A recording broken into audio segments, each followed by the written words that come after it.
The words hit me like a punch to the gut. I don't think you should come to Christmas dinner. Chloe stood there, in our kitchen, swirling her wine glass, completely oblivious to the world she'd just shattered. I was making carbonara, her favorite, 3 days before Christmas Eve, and I was planning to propose to her that night. 3 days before I was going to get down on one knee with a ring that cost 2 months of my salary.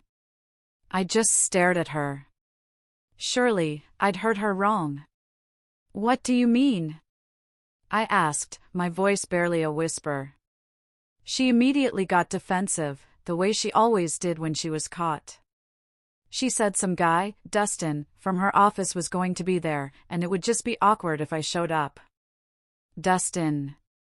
The coworker she'd been talking about incessantly for weeks. The same Dustin who was now apparently more important than me, her boyfriend of 2 years. I felt this cold rush, this absolute disbelief. Her coworker was invited to her family's Christmas, and I wasn't? I asked her why he would even be there, and she mumbled something about him going through a bad breakup, and her mom feeling sorry for him. But I was standing there, the guy who had spent weeks coordinating with both our families, booking a private room at the restaurant where we had our first date, hiring a photographer. The guy who'd bought personalized, thoughtful gifts for her entire family, sitting wrapped in my closet right now. I looked at her, really looked at her. "Is something going on with Dustin?" I asked, point blank. She rolled her eyes, insisted they were just friends, but her voice had that brittle, defensive edge. And then she dropped the real bomb. She said she was actually doing me a favor. A favor. She knew I'd been acting weird lately, she said, had a feeling I might be planning to propose, and she just didn't want to reject me in front of her whole family on Christmas. The casual cruelty of it, you know? The assumption that she already knew her answer was no. The fact that she cared more about her own embarrassment than my feelings. It all just slammed into me. And something inside me just went cold. That scary, quiet calm when you're too angry to even yell. I stood up, walked to the bedroom, grabbed the bag of perfectly wrapped gifts from my closet, and brought them back out. I set them on the coffee table.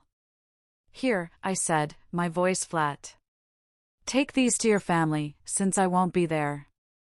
She looked confused, started to say something, but I just held up my hand. "Pack your stuff, Chloe. Get out." She tried to argue, said I was overreacting.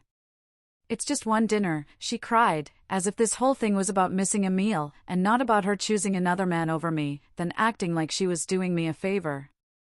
I told her she had 1 hour to pack and she could get the rest later with a friend present.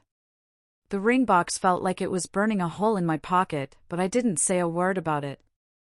She tried 3 more times to convince me I was making a huge mistake, that she loved me, that she hadn't done anything wrong.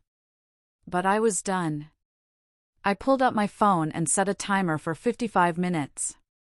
She left with 17 minutes to spare, slammed the door hard enough to rattle the pictures on the wall. And I just stood there, surrounded by Christmas decorations and those wrapped gifts, for a proposal that would never happen. I called my best friend, Ethan, and he immediately told me to come stay at his place. I grabbed some clothes, and yeah, I took those gifts with me. I wasn't leaving them for her after what she'd pulled. Christmas Eve, I was at Ethan's apartment in Seattle, playing video games and drinking beer, instead of proposing to the woman I thought I'd marry.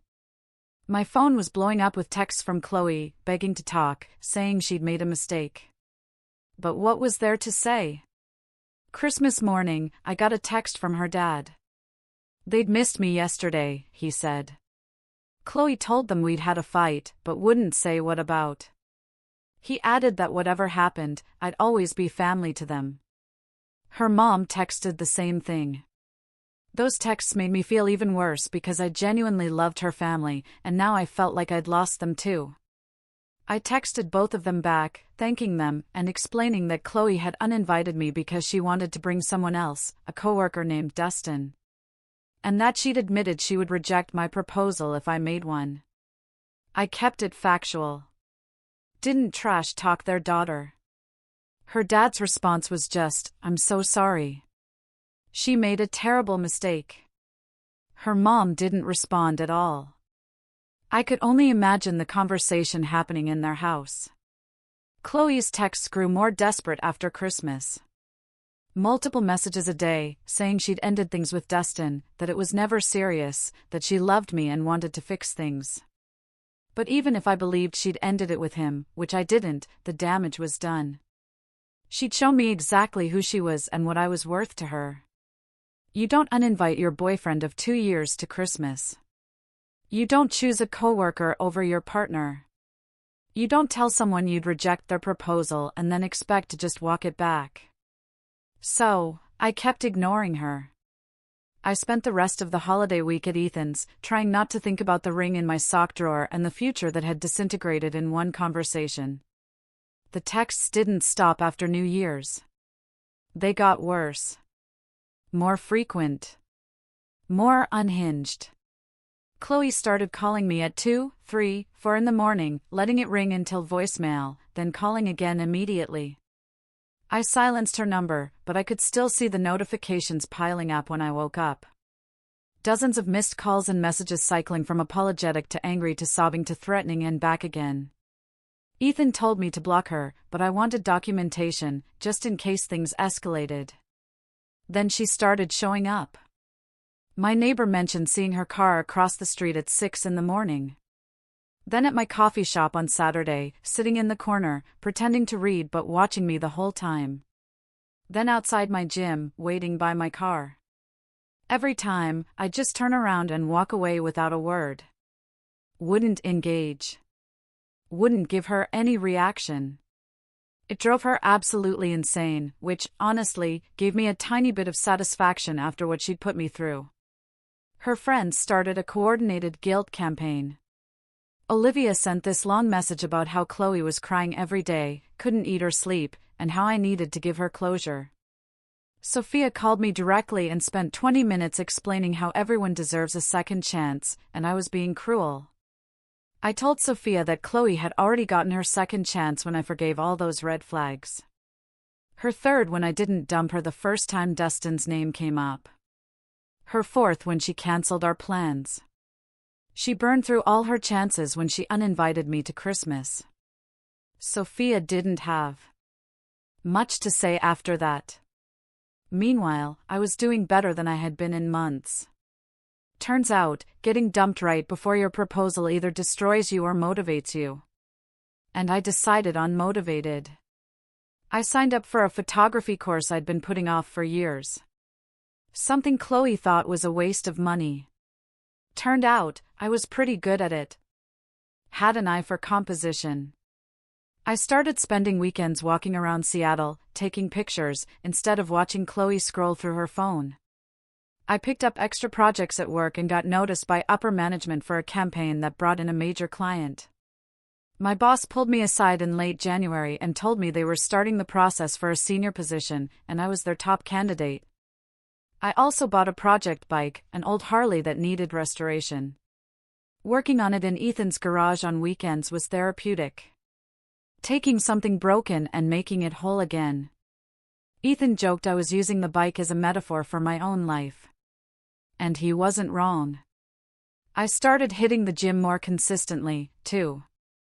Not for revenge body purposes, but because I needed to burn off energy in a productive way. Having goals that had nothing to do with relationships really helped. Early February, I met Sarah. She was in my photography class, always early and prepared, always asked intelligent questions. We got paired for a project about urban landscapes and spent a Saturday walking around downtown, taking photos and talking. She was 27, worked as an architect, had this calm confidence that was the complete opposite of Chloe's need for constant validation. She liked planning, appreciated punctuality, valued consistency and honesty. We exchanged numbers for the project and started texting. Eventually, she asked if I wanted to grab dinner after class. I was hesitant, because it had only been about 6 weeks since the Christmas disaster. But Ethan convinced me to go. Said having dinner didn't mean I was proposing marriage. So, I went. And it was easy, and comfortable, and fun in a way my relationship with Chloe hadn't been in months. Sarah actually listened when I talked, asked follow-up questions, shared stories without making everything about her. She paid for her half without any weird games. When I told her I'd recently gotten out of something serious and wasn't looking for anything heavy, she said she'd recently gotten out of something too and was happy to just see where things went. We started hanging out more. Always casual and low pressure. Photography walks on Sundays, coffee before class, dinner after long workdays. She came to Ethan's garage once to see the Harley and ended up spending 3 hours helping me sand the gas tank while we listened to music. She met Ethan and he gave me this look afterward that said he approved, that she was good for me. I wasn't ready to call it dating yet, but it was something good. Something that made me realize how truly unhappy I'd actually been with Chloe. Chloe somehow found out about Sarah in early March, maybe through social media stalking or mutual friends. Suddenly, the desperate apology texts turned into accusations. She sent paragraphs about how I'd moved on so fast and clearly never really loved her and was probably cheating the whole time. The irony of her accusing me of cheating when she emotionally checked out for another man wasn't lost on me. I still didn't respond, just screenshotted everything and sent it to Ethan, saying I was definitely making the right choice. Then came the party in late March. A mutual friend's birthday at a bar downtown. I'd RSVP'd weeks ago, before I knew Chloe would be there. I brought Sarah because we'd been seeing each other for over a month, and I wanted her to meet more of my friends. We walked in, and I immediately saw Chloe. Saw her see me.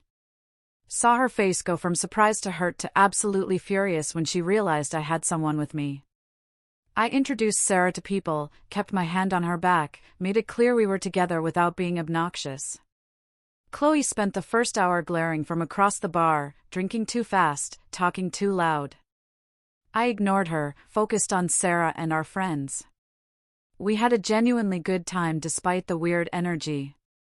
Then Chloe came over, drunk and swaying. Asked if she could talk to me privately. I said no. Whatever she had to say, she could say right here. She lost it. Started crying and yelling about how I'd thrown away 2 years like it meant nothing. How I'd replaced her so quickly. How Sarah wasn't even that pretty and clearly wasn't special. Sarah just stood there calmly while Chloe spiraled. Didn't engage. Just let Chloe show everyone exactly who she really was. Our friend had to ask Chloe to leave because she was making a scene. Chloe turned on him, said he was a terrible friend for taking my side, then grabbed her purse and stormed out, yelling that we'd all regret this. The bar went quiet for a minute, then conversation started up again. Sarah squeezed my hand and asked if I was okay. And I realized I actually was. That Chloe's meltdown had just proven to everyone that I'd made the right call. We stayed another hour, then left. And on the drive back, Sarah said she'd understand if my ex being crazy was too much drama, and I wanted to cool things off. I told her Chloe's issues were Chloe's problem, and I wasn't going to let her chase away something good. Sarah smiled and said, okay then. But Chloe wasn't done. Not even close. The party seemed to break something in her, because after that, the incidents got serious. I started to realize this wasn't just a bitter ex being dramatic. This was someone genuinely unstable who wasn't going to stop until I made her stop. The week after the party, Chloe's behavior crossed from desperate into legitimately scary. She started showing up at my workplace, just sitting in the lobby until security asked her to leave. My coworkers noticed, and I had to have an embarrassing conversation with my boss, explaining my ex was having trouble accepting we'd broken up. He was understanding, but told me to let him know if it escalated because they took employee safety seriously. The fact that my career was being affected made me realize how far off the rails this had gone. She created fake Instagram accounts to follow me and Sarah. Multiple accounts with random names and no pictures. Liking old photos from months ago in the middle of the night. Sarah showed me the messages Chloe was sending from these accounts. Long, rambling paragraphs about how Sarah had stolen her life, how I was supposed to marry Chloe, how Sarah was just a rebound. Sarah handled it better than I would have. Just blocked each account and screenshotted everything. She told me her older sister had dealt with a person obsessed with her, and the most important thing was never engage and keep records for potential legal action. The flowers started in early April. Not romantic bouquets, but funeral arrangements left on my doorstep with cards saying things like "for what we lost" or "mourning what could have been." It was disturbing. This weird, dramatic gesture showing how completely Chloe had detached from reality. I photographed each arrangement with the cards and threw them away. Added them to the growing evidence folder. My neighbor asked if someone had died, and I had to explain, no, just my ex being unhinged. Then Olivia started attacking Sarah online, posting comments on her Instagram, calling her a homewrecker. She wrote fake reviews on Sarah's architecture firm's page claiming she was unprofessional, completely fabricated nonsense designed to damage her career. Sarah had to contact Instagram and the review sites to get it removed. Had to explain to her boss what was happening. That was the moment I decided I needed legal action. I contacted a lawyer Ethan recommended, showed him the massive file of screenshots, photos, and documented incidents. He said I had more than enough for a restraining order and walked me through filing. We submitted paperwork in mid-April with a court date set for early May. Once Chloe was served with the temporary order, she'd have to stay at least 200 feet away from me, my home, and my workplace, and violations would have actual legal consequences. Chloe was served at her workplace on a Tuesday. I know because she immediately started blowing up my phone from different numbers, friends' phones, probably burner apps, calling over and over, demanding to know how I could do this. Each call went to voicemail, and I forwarded every one to my lawyer as evidence. She left messages cycling through crying and apologizing and angry and threatening.